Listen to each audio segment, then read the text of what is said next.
वालेकुम, good evening. कैसे हैं आप लोग? बिल्कुल ठीक ठाक है। मैं थोड़ी सी आज ठीक नहीं हूँ। उसकी वजह ये कि गला है थोड़ा सा खराब, मौसम का असर और इतना ज्यादा फ्लू। मतलब मैंने ठंडा पानी भी नहीं पिया, मैंने आइसक्रीम भी नहीं खाई और मैंने कोई ऐसी चीज नहीं खाई जिसकी वजह से तबीयत खराब हो सके। लेकिन ये जो ठंड के असरात होते हैं ये कहीं ना कहीं आप पे असर रहते हैं कि अगर आप कुछ ऐसी चीज खाओ या भी ना खाओ, थोड़ा बहुत हो ही जाता है। तो वही आज मेरे साथ सीन हो रहा है और मैं ये सोच रही थी कि जब मैं आप लोगों के साथ बात करूंगी आज, मैं नहीं, मुझे तो खुद तो बहुत अजीब लग रही है। आप लोगों को कैसी लग रही है आई डोंट नो, मुझे बताइएगा। चलिए आज के दिन बर्दाश्त करें, इंशाल्लाह आज मैं मतलब बहुत करूंगी, डॉक्टर को भी दिखाऊंगी। आप लोगों के लिए भी ये मैसेज है, ठीक है? अगर ऐसा कुछ है मौसम के असरात तो फौरन आप डॉक्टर को चेकअप करवाएं और मेडिसिन ले। सेल्फ मेडिकेशन करने की बिल्कुल भी जरूरत नहीं है, प्लीज। हाँ, मेहरबानी कीजिएगा खुद पर। और इसके साथ साथ हम बात तो करते रहेंगे, लेकिन एक मैं आज जो डिस्कस करने जा रही हूँ, ये बीमारी है, ये फ्लू है तो चलता रहता है। लेकिन असल में जो आज मैं शो में डिस्कस करना चाह रही थी, क्योंकि हमारे एक गेस्ट भी मौजूद हैं जिनसे मैं आपका तारुफ ज़रूर करवाऊंगी। मैं आज बात करते कि देखिए जी, हमारे जो पाकिस्तान में हमेशा हम टैलेंट की बात करते हैं कि जी पाकिस्तान में टैलेंट बहुत है और हमारा जो टैलेंट है वो पड़ोसी मुल्क में जाकर बड़ा नाम भी कमाता है और फिर वहाँ से वापस आते हैं तो हम उसे हाथों हाथ भी लेते हैं। लेकिन हमारे जो असल में देखिए कि पाकिस्तान की जो फिल्म इंडस्ट्री है वो पूरे तरीके से फ्लॉप हो चुकी है।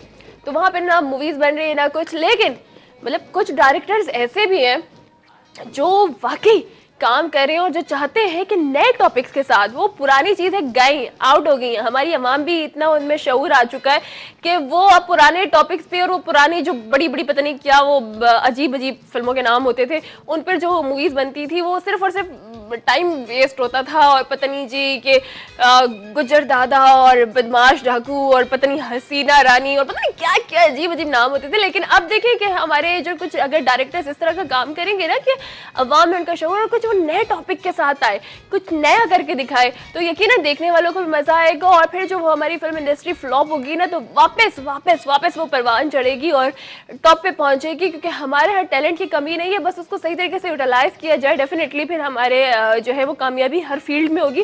तो मैं आपको बता दूं कि आज हमारे एक गेस्ट भी, एक बहुत अच्छे डायरेक्टर भी हमारे साथ मौजूद होंगे। एक फिल्म के बहुत अच्छे डायरेक्टर, नाम भी मैं अभी नहीं बता रही उनका भी और मूवी का नाम भी नहीं, ताकि मैं सब कुछ आपको साथ साथ दिखाती जाऊँ ना, फिर उससे मजीद बात करेंगे।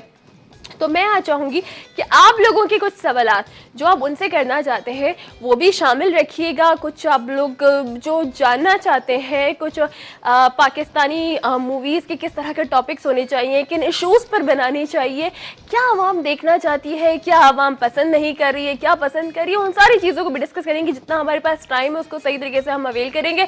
आना तो आपके साथ साथ होगी, हमारे एक बहुत अच्छे गेस्ट भी हमारे साथ होंगे, उनका तारुफ मैं आपको मज़ीद करवाऊंगी। लेकिन टाइम ब्रेक का हो चुका ना, जैसे ब्रेक से हम वापस आते हैं तो मैं उनका मज़ीद इंट्रोडक्शन भी करवाऊंगी। उनकी मूवी की जो सीडी वगैरह मेरे पास है मैं आपको वो भी दिखाऊंगी, तो आपसे गपशप रहेगी। लेकिन एक छोटा सा ब्रेक बहुत ज़रूरी है। ब्रेक के बाद हम आपको दोबारा आए थे, पाकिस्तान की फिल्म इंडस्ट्री के हवाले से मैं बात कर रही थी और आज आप लोगों के कुछ क्वेश्चन भी मैं चाहूँगी कि आप लोग शामिल करें, क्योंकि हमारे जो गेस्ट हैं आज वो एक ऐसा मौजू लेकर आए, पाकिस्तानी फिल्म इंडस्ट्री जो कि फ्लॉप हो चुकी है और जो वहाँ पे मूवीज़ बनती रही, अजीब व गरीब मूवीज़, जो आजकल हमारी अवाम में कहा ना कितना शऊर पैदा हो चुका है कि वो उन टॉपिक्स पे, उन इश्यूज पे बनने वाली मूवीज को पसंद ही नहीं करती।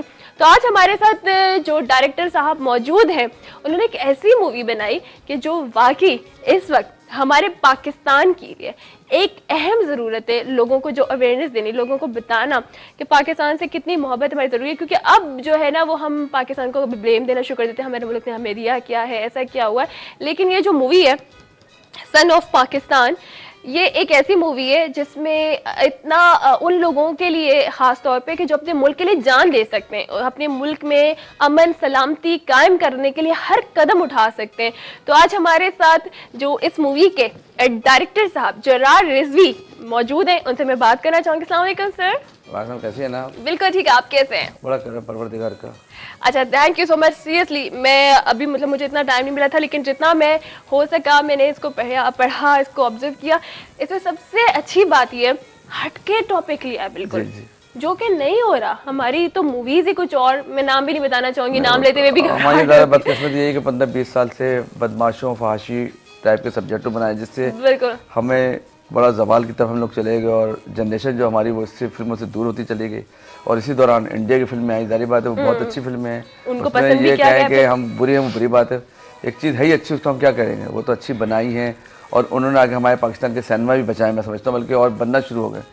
तो मैं भी अपने लोगों से कहता हूँ कि हम ऐसी प्रोडक्ट बनाएं कि इन सिनेमा की हम ज़रूरत पूरी कर सकें। अगर हम अच्छी प्रोडक्ट बनाएंगे, उनकी ज़रूरत पूरी करेंगे सिनेमा की, तो ऑटोमेटिक वो फिल्में पीछे होती जाएंगी, पाकिस्तान की आएंगी। मगर शर्त ये है कि हम अच्छी फिल्में बनाएंगे तो। अब मैंने देखा इतना बड़ा ये 3-4 करोड़ के बजट का सब्जेक्ट है सन ऑफ पाकिस्तान, और फिर नेशनलिज्म पर है। दुनिया को हम बताना चाह रहे हैं कि हम एक मनपसंद प्यार करने वाले लोग हैं। हमारे घरों पे आके दहशतगर्दी की जा रही है और हमें दहशतगर्द कहा जा रहा है। जो इस टाइम हम पे लग चुके हैं उसे रिमूव करना उसको मैं चाह रहा हूँ, जैसे मायने में इस खान में शाहरुख ने तो खान पठानों का क्लियर कहना कि हम दहशतगर्दी, मगर मैं मुसलमानों को, पाकिस्तान को दुनिया में क्लियर कर रहा हूँ कि हम दहशतगर्दी हमें अमन पसंद है। इस मुल्क में जितने बसने वाले लोग हैं, चाहे वो क्रिश्चियन भाई हमारे हैं, हिंदू भाई हैं, सिख भाई हैं, सब हमारे भाई हैं, और वो सब पाकिस्तानी और सब अमन पसंद है। हाँ, मतलब कोई किसी एक खास सबके लिए नहीं, पाकिस्तानी के लिए ओनली पाकिस्तानी का लफ्ज़ इस्तेमाल कर रहा हूँ। क्यों हमारी बदकिस्मती कि हमारा सियासतदान आवाम कहता, कौम कहते ही नहीं।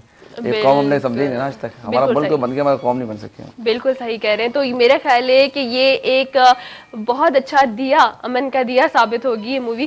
सर मुझे बताएंगे कि ये कब रिलीज हुई है? ये 16 दिसंबर को रिलीज हुई है। 16 दिसंबर को। आपने कास्ट भी बहुत अच्छी ली है, और मैं यही देख रही थी कि अभी थोड़ी देर पहले कि इसमें जो कास्ट है वो भी बहुत अच्छी है। और सारे मीरा है, लैला सिला हुसैन, लैला जुबैरी साहबा फर्स्ट टाइम इसमें कर रही हैं। इसके अलावा बाबर अली है, शामिल खान है। फिर अच्छा, इसमें से असल में है कौन? बाहर में देख रही हूँ तकरीबन 6 कैरेक्टर्स हैं। तो बिलाल खान सन ऑफ पाकिस्तान कौन है?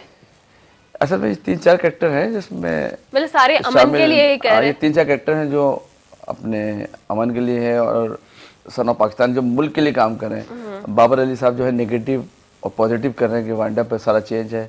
गुलामुद्दीन साहब इसमें एक सिख का रोल कर रहे हैं और इंडिया पाकिस्तान की दोस्ती के उनके सारा। आलम खान नया आर्टिस्ट है और शामिल खान, ये दोनों बड़े भाई हैं, भाई का रोल कर रहे हैं एक दूसरे के, और एसपी और इंस्पेक्टर। बस हमने दिखाया कि इदारे बबरिक शाह भी नेगेटिव रोल है, मगर बहुत अच्छा बबरिक ने भी काम किया है। मकसद जो रोल में सूट कर रहा है वो लिया हमने। ये नहीं कहा जी बिकता के शान या मम्मी राना, तो कोई जो सूट कर रहा है जिसके ऊपर जो कैरेक्टर फिल्म होगी तो चलेगी, कोई एक्टर नहीं चल सकता। बिल्कुल यही सही बात है।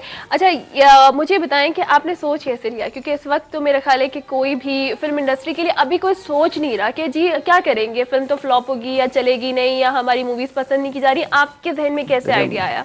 मैं तो अपने मुल्क के हालात देखते हुए चाहा कि कोई ऐसी फिल्म बनाऊं जिससे कोई मैसेज, कोई पैगाम, इसमें जैसे कैप्शन चल रहा है अमन का पैगाम दुनिया के नाम, और फिर इस अगली पिक्चर का नाम इत्तेफाक से मैंने रखा अमन की आशा।